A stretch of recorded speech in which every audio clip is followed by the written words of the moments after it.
মুসলিম জবাই করে, মুসলিম ধর্ষণ করে, কুরআন অবমাননা করে, ইমাম গুম করে, একটা দুইটা মুসলিম ধৈরা ধৈরা জবাই কর স্লোগান দেওয়া, জয় শ্রীরাম স্লোগান দেওয়া ইসকন স্বাধীন বাংলাদেশে বিচরণের অধিকার হারিয়েছে।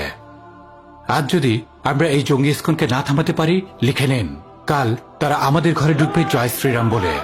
আমাদের মা বোনদের ধর্ষণ করার জন্য তাদের গোপন মিশন আছে, যে মিশনের জন্য তারা নিবেদিত। তাদের কলিজার ওজন অনেক বেড়ে গেছে, তাদের কলিজার ওজন অনেক বেড়ে গেছে। মুসলিমবঙ্গের মুসলিমদের ঘুম কবে ভাঙবে? কথা মাত্র একটা, এই দেশে ভারতের এজেন্ডাবাহী জঙ্গি ইসকনের কোনো স্থান নাই।